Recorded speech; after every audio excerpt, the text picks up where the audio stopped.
Welcome and thank you for tuning into A Sound Constitution on CHLY 101.7 FM with Lindsay, Manisha, Nilafar, Sanas, and Kristen.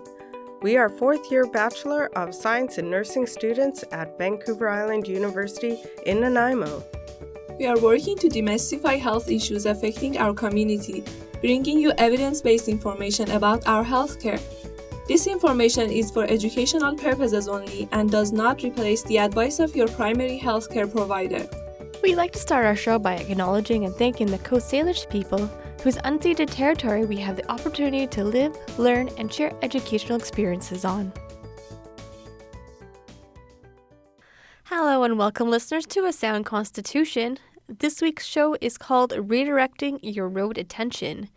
In this show, we'll be navigating around distracted driving and how to safely arrive at your destination. We have wonderful interviews lined up for you, so let's get started. We're going to start off our show by taking to the streets and hearing what you have to say on distracted driving. Here's Your Opinion Matters. Hey you! Who, me? Yeah, you!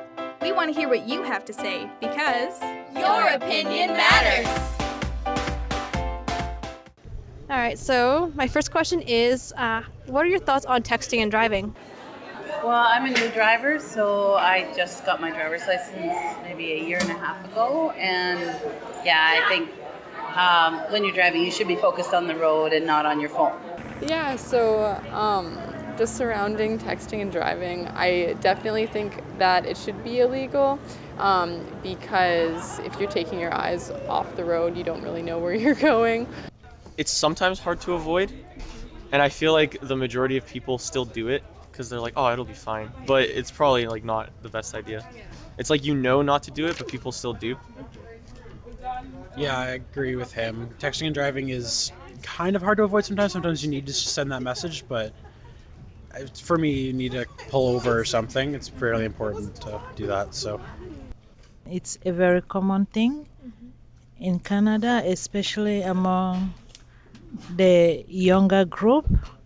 I have been involved in an accident due to this because the person was texting and forgot to, just came right behind me. My husband had an injury on the back and immediately he stopped. Of course, the phone was there. You could say that it was texting and driving. So yeah, and how would you define distracted driving? Just whenever you pull your phone out while you're in your vehicle and your vehicle is turned on, even if you're at a red light, it's still distracted. So that's probably how I would define it. I define distracted driving is when anyone has a handheld device or electronic with them and they're using it while under the influence of driving. So distracted driving means so anything that can distract us. So like texting or talking about some excitement subject or something with the driver, it could cause some danger. I think if someone's like answering a text or something, that's definitely, I would consider distracted driving or talking on the phone or something. Do you have anything to add to that? Even just simple as drinking a cup of coffee when you're driving can be distracted. Yeah, multitasking while driving is, yeah. So, why do you think people still do it? I just think ignorance, I guess. And just kind of I don't know. To be honest with you, I think most people still do it a decent amount. I don't really know why people do it actually. I guess just cause it's habitual. I mean, everybody's addicted to their phones. And why do people do it? Well, I just feel might be because of the new technology, and I feel like teenagers do this a lot, age group, but even though adults too are really doing it, and I feel like because there is no restriction, there is restriction, but they are really not following it up. I'd say the convenience factor for sure. I mean, if you're driving 20 minutes to school and you have to text somebody back saying that, yes, I'm going to be 5 minutes late or something, it's just easy to just pull out your phone and text. So I'd say it's convenient. I think because we drive with muscle memory a lot, so we're not using all of our cognitive functions. We've got a lot of space in our brain to think and stuff like that. I think that people are obviously very connected to their devices, that it's an addiction, and that they're constantly needing to be connected with it. Even when they're driving, you're constantly thinking about, oh, that post, that email, that text, it can't wait. I need to, but I need to get to point A and B. So that's why I think people constantly do it. Sometimes they are in hurry, sometimes they are not just mindful about that. Yeah. So life happen and they have to sometimes answer their phone, or sometimes they are careless. You justify it to yourself by saying, oh, it'll be fine if it's just like a quick message. I think it's because the damage it can cause isn't like like right there in your face of this is what could happen. So people kind of forget about it, and all they see is that it doesn't lead to anything, and so they still continue to do it because there's no like immediate punishment for doing it. So, do you have any strategies that you use to make sure you're not distracted while driving? Well, I don't use it while driving. I think the only time I ever grab my phone is if I'm changing the music. Okay.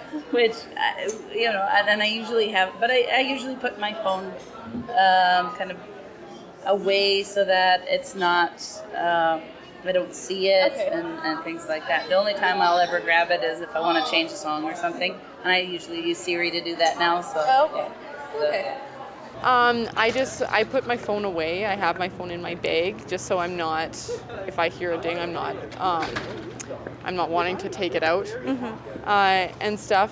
As well, if I'm meeting somebody and that's where I'm driving to that might want to connect with me, I'll just say I'll be there in 20 minutes, and just put my phone away in that manner. Usually turning my phone off or putting it in my purse. But yet again, I like to listen to my music, so I put it behind me in my cup holder. Put my purse and my phone in the back of the car. So and then I ask the passengers to don't talk with me while I'm driving, or maybe not an excitement topic. We can talk about them later. I don't drive. That's a very good one. Don't drive. I would say having your phone on silent or do not disturb, so you don't even hear it vibrate, you don't hear it like go off. Throw it in the back seat, out of sight, out of mind. Yeah. I don't know. Best way to concentrate on driving, I guess. Well, thank you so much for taking the time to talk to us. That was Your Opinion Matters here on A Sound Constitution on CHLY 101.7 FM.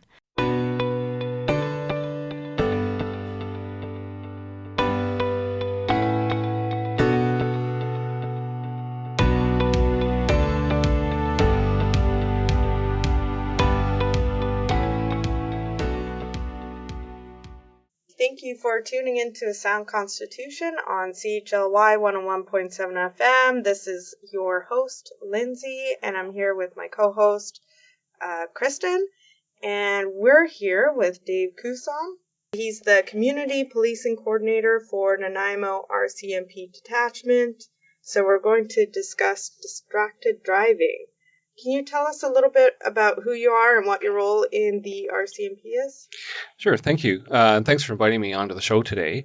I'm a retired officer. I was a police officer for 33 years. I retired and then I came on as a civilian for the Nanaimo Detachment as a community policing coordinator. So I run all the volunteer programs out in the community, one of which is being what we use called distracted driving. So we have volunteers out there looking for people on their phones and to raise awareness around distracted driving. So lots of experience and really want to help the community become safer. Yeah, of course. So you mentioned distracted driving. What is considered distracted driving there? Well, there's so many forms of distracted driving. Some people don't really realize how many there are. It can be as easily as looking down away from the road and adjusting your stereo. If you drop something, reaching down, again, taking your eyes off the road, that's distracted.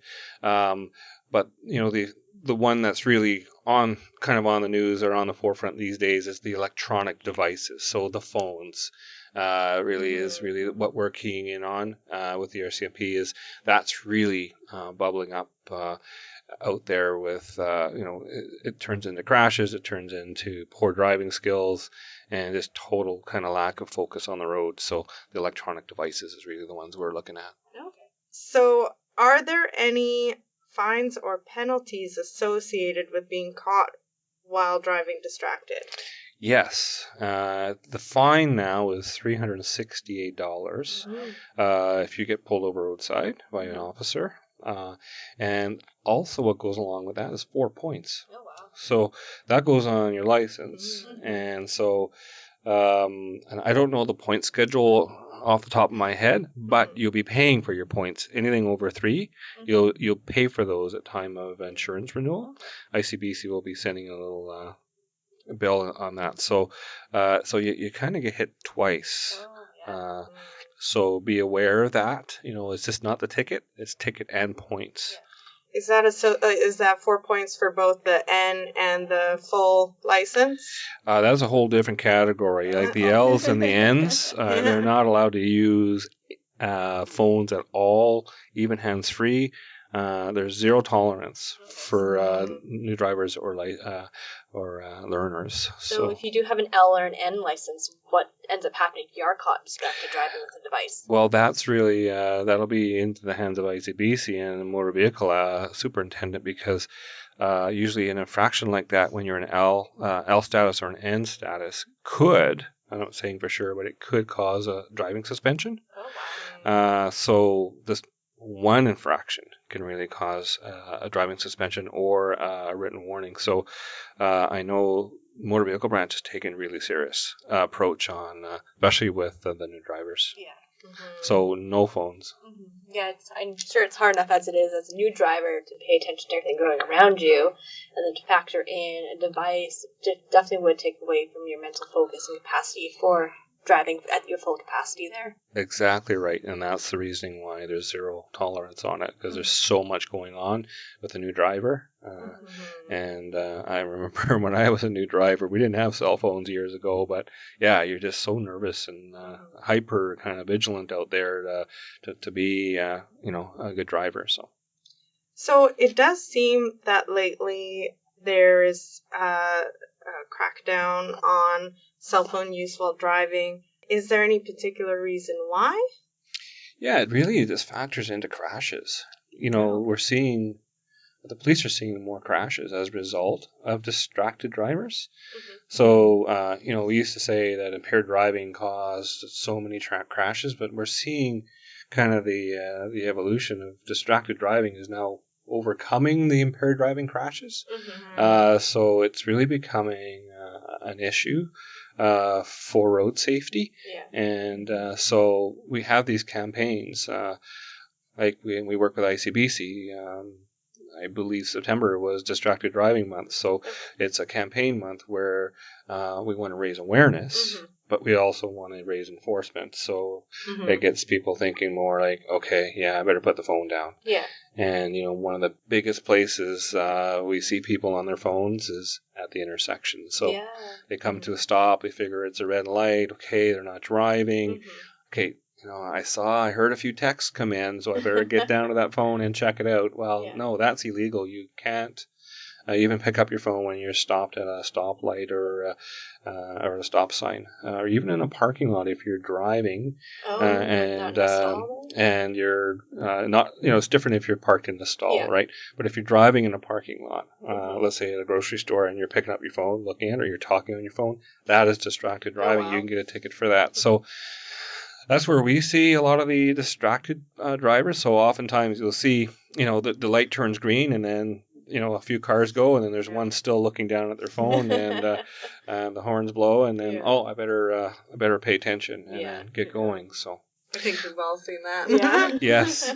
So when I was on the force, you see a car weaving, and that would be a strong indicator for perhaps someone impaired by alcohol. Now, when we see a car weaving, it's probably someone on their phone, trying to text, or if you see a car slow down, and the head's down, and they're busy texting or trying to figure out what's going on their phones. So, very dangerous. It's interesting the evolution, whereas the weaving has kind of come in from an impaired point of view to now it's now distracted driving, so maybe using a device at that point in time. So it's interesting to see the evolution of kind of how vehicles act or people act in the vehicle there. And then if you add the two together, it's even more dangerous. If you're impaired and on your phone, then it's even higher risk for crash. Yeah.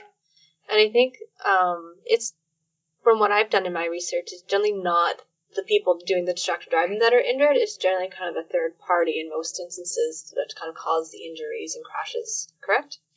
It happens to all people, and I've always said there's no such thing as an accident. Really, crashes are avoidable.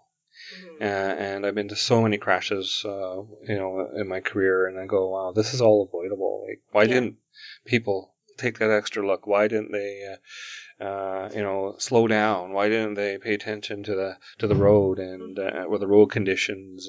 And now it's like, why are they on their phone? So innocent people get hurt, every day because of poor choices drivers are making, and distracted driving is becoming an issue for people making choices on the road. Yeah. So do you have any local stats on distracted driving here in Nanaimo? Well, yeah, I actually asked our traffic section here in 2018. The officers here at the Nanaimo RCMP detachment issued 249 tickets to drivers just for distracted driving.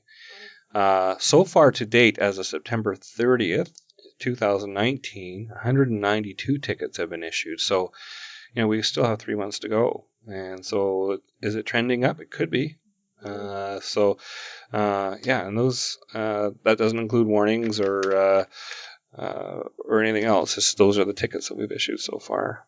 So, and the officers tell me, they could issue a lot more if they had the resources. So, because they've been busy now dealing with lots of crashes in Nanaimo and road hazards and stuff. So, so it's a real issue. Mm-hmm. So, just to lighten things up a little bit, it's a heavy topic. So oftentimes when people get pulled over, I've heard that nobody ever just ponies up to doing something wrong and apologizes and moves on. What are some of the funniest excuses you've heard people use?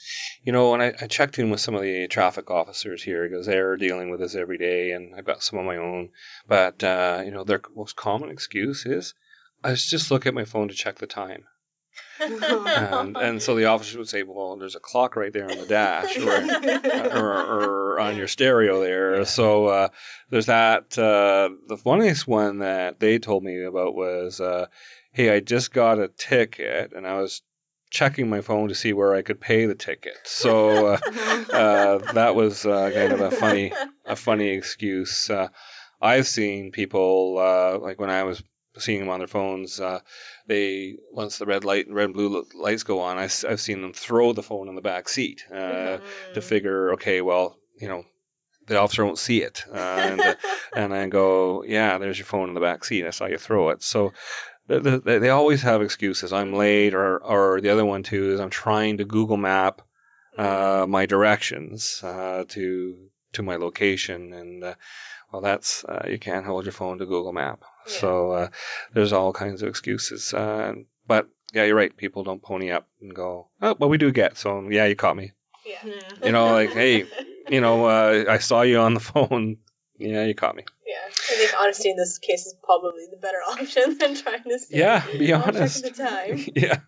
So, Karen, we've got to the funny excuses people have used. But what would you like the public to know about distracted driving? It's just systemic now. Everyone relies so much on their phones, right? Emails, texts, phone calls. It's really become an extension of our being in many ways. So really, find a strategy to put the phone away when you're driving, because the temptation is so real. Like you hear that text message go off and someone's reaching out to me. I need to know, right? It's it's almost addictive in a way. Like, just put the phone away, shut it off. You can also get apps that will actually, you can tell it, while you're driving, it won't accept any text. It'll text the person back saying, hey, I'm driving right now. Don't text me. There's ways to really do it. Lock it up in the glove box. Put it in the trunk. Don't be overcome by the temptation. Put the phone down is the common message we see. If you see some of the overhead signages, the electronic signages, you'll see a lot of stuff there about distracted driving, because really, it's really prevalent in our society now. So don't rely on your phone when you're driving. Use Bluetooth. With the newer cars, the technology is amazing, and that's legal to Bluetooth. And some of the, there's Apple Car, there's Android systems built right into the stereo systems now. It'll actually even read the text to you while you're driving, so you can stay focused on the road. I still find that would probably be distracting to me. It is, it is still.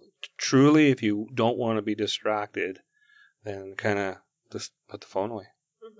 Don't use it while you're driving. Like, how badly do you need to use your phone if you're going from point A to point B? Maybe just turn it off even. Yeah. So I drive an hour each day to come to work, and my phone is put away for the hour, and people know I'm driving, and they'll know in an hour they can call me or text me. Even my own family knows, Dad's driving, so no sense texting him. Yeah. So that's important that you really get that message out. So for up-and-coming drivers, most of them are teens getting their L or their N. So it sounds like that may be a good conversation for parents to have with their teens. Do you have any tips on how to approach this topic? And education is the key, but also modeling is so important. What are parents doing in their own cars with regards to cell phone use? So if a parent isn't modeling the behavior, how can they really truly preach to their kids, hey, don't text and drive, right? So it really has to start with those grassroots parents going, we're not doing texting or driving.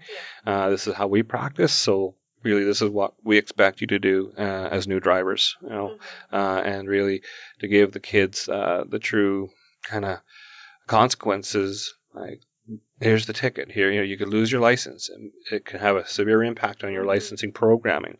Get that information. Maybe parents will show some of their kids some videos. There's all kinds of stuff on YouTube around texting and driving. Some of the tragic stories, or some stories that really are heartfelt. So, parents really need to embrace the whole issue when it comes to getting their kids behind the wheel and their technology, because that could cause some major issues if they're not practicing properly. Yeah, and I think sometimes parents really don't take into account the impact that being a role model and kind of modeling the expected behavior, because when you as a parent make that normalized or the expectation, then it's easier for the child to kind of follow along in that example there. Again, like lead by example. This is the normal way, this is what is expected of society. You don't text and drive, you don't lift your phone. I'm not doing it, therefore you shouldn't do it. And just because even, I guess sometimes teens might have the mentality that, my parents said I can't do it, so therefore I'm going to go against them and say I can do it. But just kind of really show them the real world impacts that it can have. It's like, we're not just saying this because we don't want you to do it. We just want you to be safe, and you to be safe around others on the road as well. Well, think about the impact of a young person if they caused a crash as a result of being on their phone and it killed someone.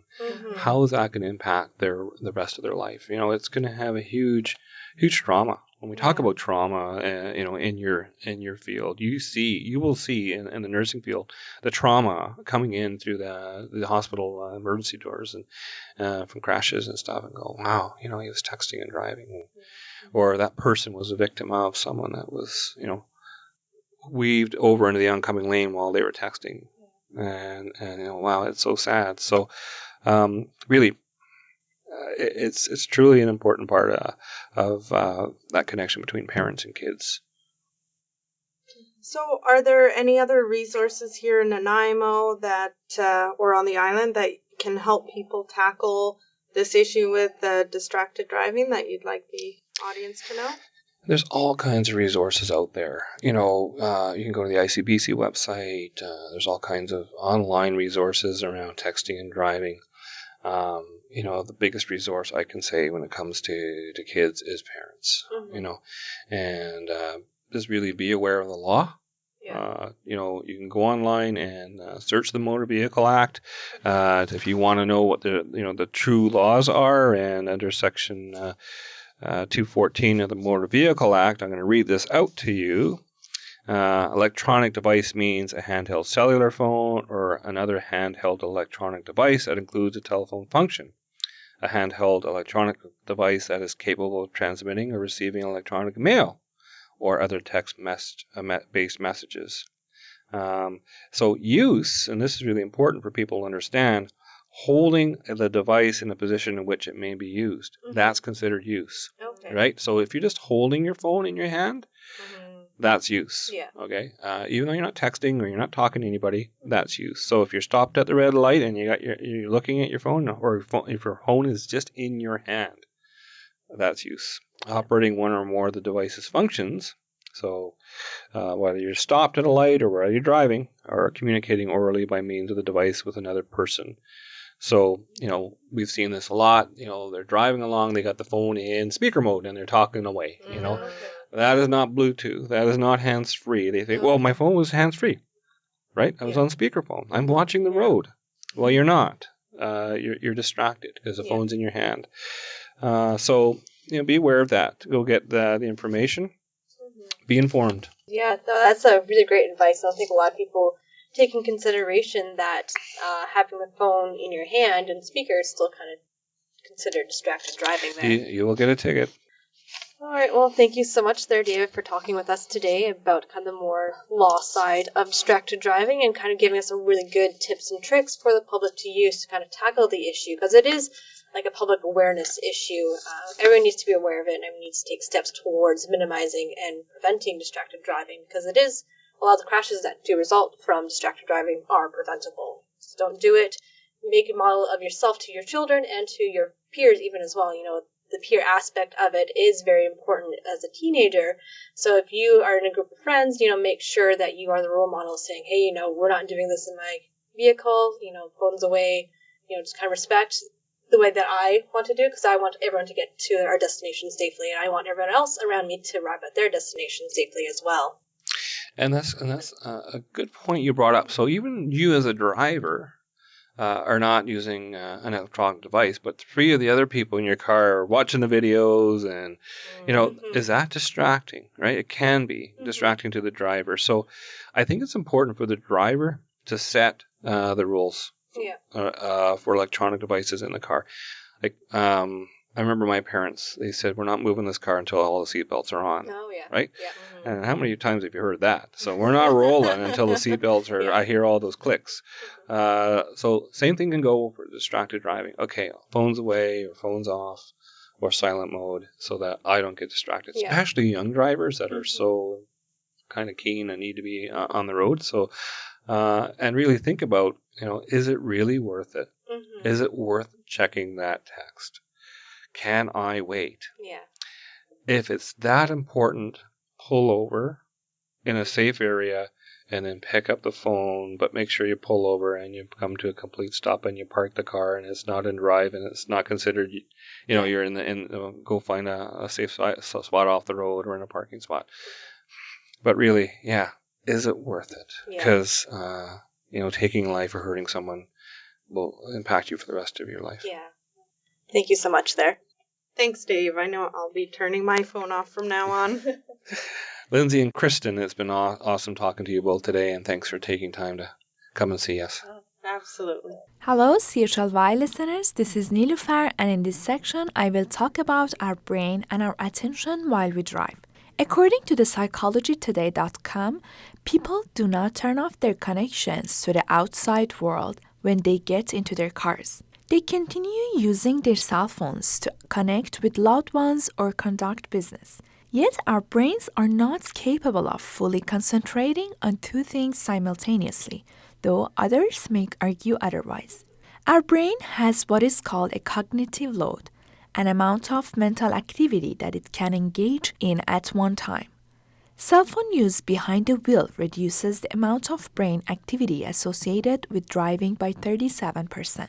If you're texting or engage in a call phone conversation while driving, that leaves your brain with less cognitive load to focus on driving. Consequently, your driving is not as good as it could be. According to a research in Frontiers in Human Neuroscience journal, driving is an essential daily activity for many people, providing mobility, independence, and sometimes a source of livelihood. Safe driving requires the ability to concentrate, to divide attention between multiple sensory events across visual and auditory senses, and to make fast decisions in a complex and rapidly changing environment. These studies commonly identify different areas of the brain are responsible for various driving maneuvers such as turning, reversing, and stopping. Previous research noted driving performance with distraction resulted in reduction of brain resources needed for driving. Eye tracking studies have shown that hands-free conversations using cell phones impair attention to visual inputs. These distracted drivers experience inattention blindness. This means their field of view narrows and they tend to look at but not see the information in their driving environment and miss visual cues important for safe driving. So why do people use cell phones while driving? According to a research conducted in 2016 in journalplus.org, driver distraction can be defined as the diversion of attention away from activities critical for safe driving and toward a competing activity. Mobile phone use is one of the most serious driving distractions, and its negative influence on driving performance has been supported by a large body of recent research. Mobile phone use in conjunction with more physical demands, such as using a handheld phone, making a call, and sending a short message, tends to be perceived as riskier. Drivers tend to give negative responses when asked about their intention to use a phone while driving. However, mobile phone use while driving represents a pervasive worldwide phenomenon, and a large number of drivers use their phones while behind the wheel. I hope you found this information helpful. Thank you for listening. So hello and welcome back, listeners, to A Sound Constitution. Kristen here, and we're going to be talking with fellow VIU BSN nursing students, Kelsey, Michaela, Josh, and Bernard, around experiences in talking to the youth of today around distracted driving. They volunteer and help out on in the P.A.R.T.Y program here in Nanaimo. So I guess first up, Bernard, what can you tell me about the P.A.R.T.Y program? So the P.A.R.T.Y program stands for Prevent Alcohol and Risk-Related Trauma in Youth. It's a one-day injury awareness and prevention program taught to grade 10 students. So essentially the program, they're brought into the hospital and they follow the path of a trauma patient, and they go through various stations such as the ambulance station, emergency room station, rehab disability, and even the morgue. Oh, wow. They get a reality-based look at what can be the result of alcohol and risk-related trauma, and the end goal is to reduce the frequency and severity of youth injury by decreasing this risk-related activity. So as nursing students, we help run some of the stations, such as the trauma and rehab. Awesome. Thanks, Bernard, for that information. I guess up next I have Josh now. So Josh, how does distracted driving fall under your program there? So distracted driving falls under our program because it's one of those risk-taking behaviors under the overarching kind of theme of the program. Historically, the program's been aimed towards intoxicated driving, so driving under the influence of alcohol, as well as, not wearing your seatbelt while driving. But predominantly, we're finding more and more that youth are actually using designated drivers. They are wearing their seatbelts more and more, and that texting and driving is actually becoming more of an issue in this day. Okay. Okay, Josh. So what are the costs of distracting driving there? So with distracted driving, we obviously have the risk of injury or death resulting from a collision that can take place. So the people directly involved in the crash, the drivers, anyone who's nearby. But we also have the rippling effect and the long-term repercussions. So we have injury that can last within the survivors, and we can have the people that continue to live on after. So family members, classmates, stuff like that. We actually had an interview here with Dave Cousin, who is a community policing coordinator for the Nanaimo RCMP detachment.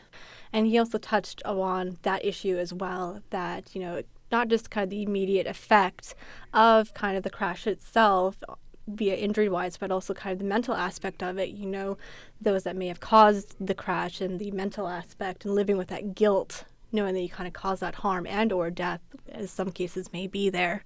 For sure. All right. Thanks, Josh, for that wonderful information there. Up next, I have Kelsey here. So, Kelsey, how do you talk to youth and adolescents around distracted driving? So when it comes to the P.A.R.T.Y program, you really have to be mindful of the fact that the topics can be pretty triggering to any population, not even just youth. So you have to come at it from a caring perspective and kind of always relate it back to the fact that you're bringing them through this experience because you care and you don't want them to end up in a bad situation. It's also really important to remind them that you're there for them and remind them that you're not telling them not to have fun and not to enjoy their life, because I think a lot of programs in the past have kind of gotten caught up in that issue of just saying, don't do this, don't do that. And a lot of youth, then just kind of turn off and don't want to hear that. Yeah. But what the P.A.R.T.Y program is doing, and what we tell them a lot throughout the program, is that we're just trying to minimize risk. So, still you can go out with your friends and you can still mountain bike and all that stuff, but, wear a helmet, have a designated driver, make sure they're not texting and driving, those kinds of things. So it's not about taking the fun out. It's just about minimizing the risk while still having as much fun as you want to have. Yeah, just kind of being mindful of yourself and those around you as well. All right, thanks, Kelsey, for that. I think that is super important in talking with any youth, that you're not there to kind of kibosh anything, but you yourself, as kind of being older students and as your parent, you understand kind of that day and age, but just kind of want them to be safe and secure as possible, not necessarily saying, no, you can't do that, because that's no fun at all. I know I, myself, as a younger student, as an anecdotal kind of fun thing, my mother had said, no, you're not allowed to drive standard because it's too much for you, too much things going on. And so what I did, I went out and bought myself a standard vehicle. It's my first car, saying, you can't tell me what to do. So I completely understand there. So I guess I have Bernard now. So what are some of the interesting stats that you guys at P.A.R.T.Y program have come across regarding distracted driving there? Well, one of the things we've alluded to earlier is the shift away from the focus of intoxicated or impaired driving and more towards distracted. So I think it was in 2017, ICBC actually came out with a report that said that distracted driving now accounts for more deaths in BC than impaired driving. Wow, so just that overlap is crazy. Yeah, that is crazy.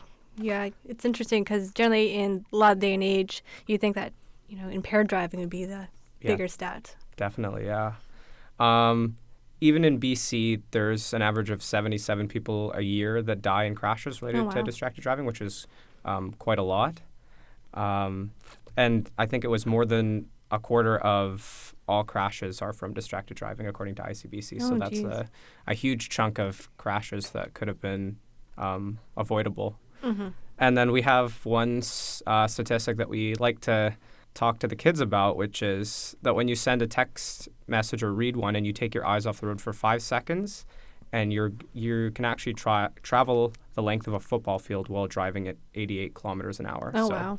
5 seconds, length of a football field is quite the distance. And if you consider the parkway there, or sorry, I'm really bad at kind of figuring out what ones are which, but the one that I drive on, the posted speed limit is 90 kilometers an hour for most of that. So if you think about if you're traveling that road, looking away for 5 seconds and traveling that distance, it's quite scary to think that you're not even looking at where you're going or what's going on around you there. Yeah, it's definitely a long distance to cover without seeing what you're doing. All right. Thank you, Bernard, for those wonderful stats. So I guess next I have Michaela here. Thank you for being here, Michaela. Thanks for having me. Yeah. So what forms of distracted driving are the most prevalent among teens and adolescents today? So there haven't been many studies around this in Canada yet, but there has been some studies in the States. And there are 3 kinds of distracted driving. There's cognitive, which is thinking about something else while you're driving and not being present. There's visual, looking at something other than the road. And manual, so that's adjusting something while you're driving. The most common examples are talking and texting, both cognitive and visual, and figuring out a GPS, which is mostly visual, and adjusting music or controls like the air conditioning or something, which is also manual. Yeah. I know, I don't even think about sometimes when I'm adjusting in my vehicle there, adjusting the windows, changing the station, because I have an older vehicle, so I just have radio stations mainly. And so, just kind of swapping between stations because I don't necessarily like the songs that are on that moment in time, and adjusting the heat because we're in the type of year now where you need really hot settings in the morning and then probably AC in the afternoon there. So, just how much time that takes away from the road when you're just kind of, even though you think you're kind of doing a quick flick to kind of, adjust it, but that still takes away the visual and the mental aspect of driving from there. Definitely. All right. Thank you, Michaela, for that. And looks like we're back talking with Kelsey here. So what tips and tricks do you like to provide when you talk to teens about distracted driving? So I think one of the super common distractions that Michaela touched on was adjusting the music. Yeah. A lot of people have music on their phones and think that it doesn't take very long just to kind of scroll through, and you can do it, without looking at your phone the whole time and have one hand on the wheel kind of thing.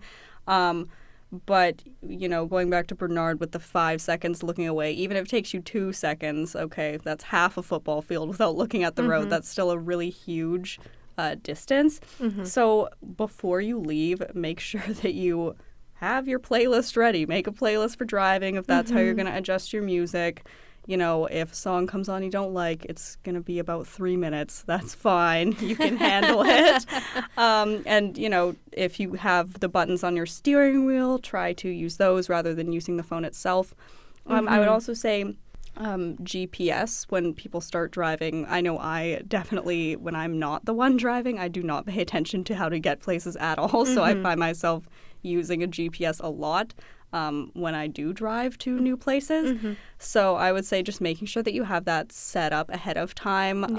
And if you need to change routes or whatever, you can always pull over for, a minute, redo it then. And then that way you're not completely focused on something other than driving. You're in a really fast moving vehicle. It is so easy to hit someone or a biker or another vehicle or a different object. It's not really worth the, I only looked away for a couple seconds reason. So I would just think about, basically just being prepared to drive. What are you going to need when you drive? What are you going to need set up? Get that ready to go and then go for it. Yeah, no, that's for sure. And definitely we talked with the community policing coordinator. He had also talked about the types of licenses that a lot of the youth may have, and that if you have an N or an L type license, that's actually prohibited by law to actually have any of those devices on or active in your vehicle at that time. So again, is it really worth potentially losing your license over if you get caught with that device, or even navigating with that device as well? Yeah, and the P.A.R.T.Y program, one of the stations they go to is to talk to the RCMP as well. Okay. And some of them really focus on describing, the rules and regulations that come with different kinds of licenses, because it is something that sometimes people aren't super clear on, and just having them know these are the cut and dry rules of your L or your N can sometimes be a good preventative measure for that. Yeah, for sure, for sure. All right, thank you, Kelsey, for providing those wonderful tips and tricks there. Is there anything else that the P.A.R.T.Y program would like the public to know before we kind of sign off here? So one thing we just wanted to talk about is our need for volunteers currently within the P.A.R.T.Y program.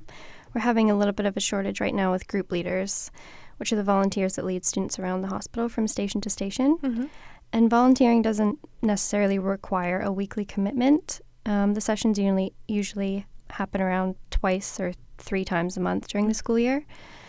And the sessions occur on Wednesdays and Thursdays from 9 a.m. to 2 p.m. But we'd be happy for anyone to come for even half the day if you can. It's also a really great opportunity to get back to the community and volunteer in a healthcare related field. Yeah, it sounds like a wonderful opportunity. And we also want to make sure we provide the opportunity for as many students as possible to access the P.A.R.T.Y program, because it is very beneficial, not in regards to just the kind of consequences around kind of the alcohol aspect of it, but just in driving in general, you know, distracted driving, especially a part of it there. And sometimes it's really hard to kind of put into context what the consequences are of driving if you're not really paying attention. And so this provides a wonderful opportunity for students and youth to kind of view those consequences in a safe environment, to kind of provide supports and help them kind of work through and talk through kind of any maybe traumatic or kind of jarring images or experiences that they may have in kind of a safe environment. Definitely. So if anyone's interested in volunteering, you can email volunteer@viha.ca. Okay. Well, thank you so much. Thank you. So thank you, Kelsey, Michaela, Josh, and Bernard from the P.A.R.T.Y program. Thank you for taking the time out of your busy schedules to talk with us about distracted driving in youth. And you provided wonderful information to myself and our listeners regarding the subject. So I just want to thank everyone for taking the time to join us here on the show on A Sound Constitution. Oh, you're welcome.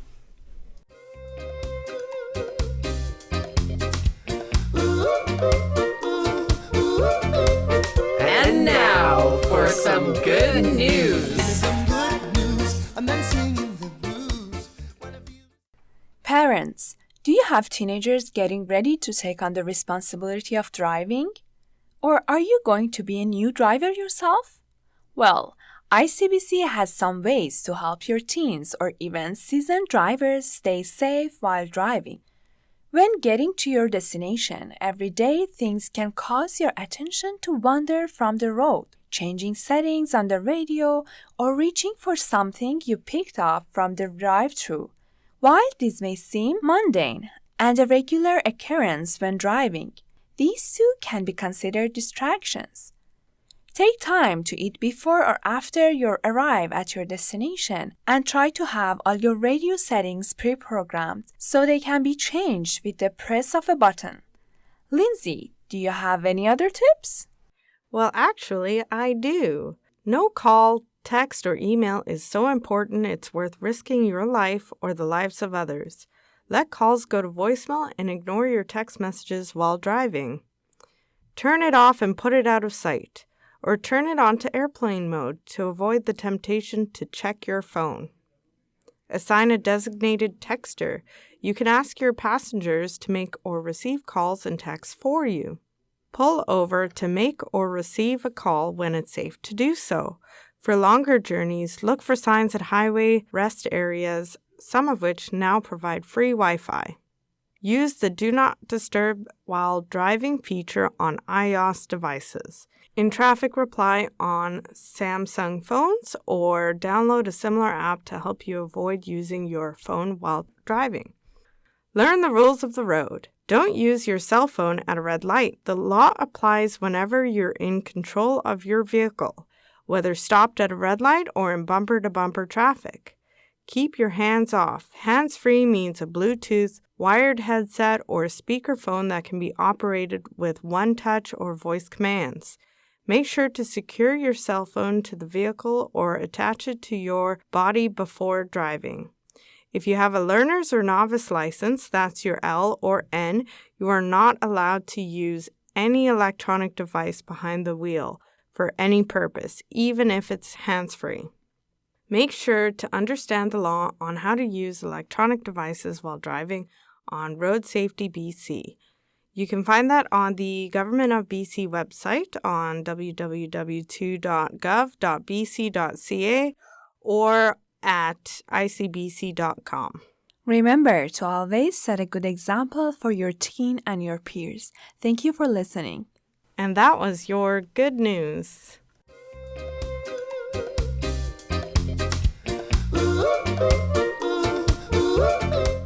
Hello CHLY listeners, it's Nilüfer again, and in this part I'm going to talk about mental negative health aspects as a result of distracted driving crashes. Despite tougher penalties, more police enforcement, and continued public education, on average, 78 people still don't make it home to their families every year because of distracted and inattentive drivers. In contrast, an average of 66 people are killed each year due to impaired driving. In fact, distraction and driver inattention is one of the top contributing factors in motor vehicle fatalities in BC and contributes to more than 1/4 of all car crash deaths. While this goes to show the physical negative health impacts that a crash resulting from distracted driving can have, there is also the mental aspect that I will be covering next.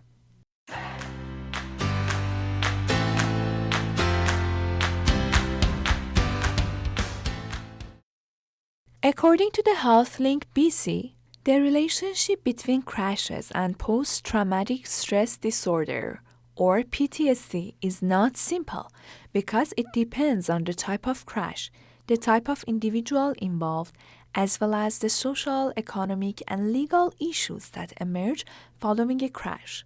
For many car accident victims, PTSD is a very real concern. If left unchecked, PTSD can lead to more serious problems, which I will talk more about it later. In the hours and days after a crash, victims often feel a sense of shock and disbelief, lingering feelings of anger, anxiety, or worry, and the fear that it might happen again. Victims also note reliving the accident in their minds both when they awake and when they are asleep. For those suffering with PTSD, these feelings of stress and anxiety can last for weeks and months after the accident. So what is post-traumatic stress disorder or PTSD? So PTSD can occur after you have been through a traumatic event. A traumatic event is something horrible or scary that you see or that happens to you. During this type of event, you think that your life or others' lives are in danger. You may feel afraid or feel that you have no control over what is happening. Anyone who has gone through a life-threatening event can develop PTSD. These events can include car crash. After the event, you might find that you are thinking a lot about what happened, avoiding reminders about the event and thinking negative thoughts about yourself and the world. So what are the symptoms? After going through a traumatic event, you may feel upset by things that remind you of what happened, have nightmares, vivid memories, or flashbacks of the event. You may feel like it's happening all over again, avoid places or things that remind you of what happened, often feel bad about yourself and the world, feel numb or lose interest in things you used to care about, feel that you're always in danger, feel anxious, jittery, or irritated, have trouble sleeping or keeping your mind on one thing. So PTSD can change your behavior and have you live your life. You may pull away from other people, work all the time, or use alcohol or other drugs. You may find it hard to be in relationships, and you may have problems with your spouse or family. You may become depressed. Some people with PTSD also have panic attacks, which are sudden feelings of fear or worry that something bad is about to happen. Children can have PTSD too. They may have the symptoms above and symptoms that depend on how old they are. As children get older, their symptoms are more like those of adults. Young children may become upset if their parents are not close by.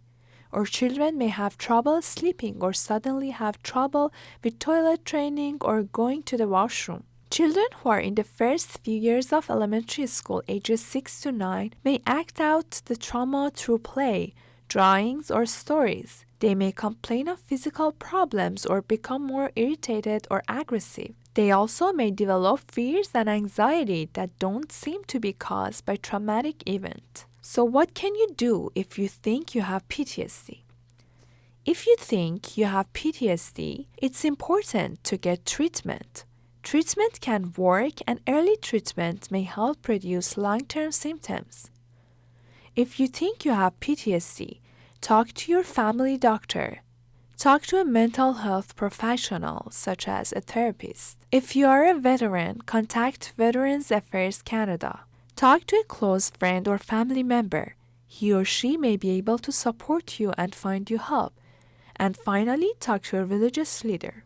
If you have thoughts about hurting yourself or someone else, call 911.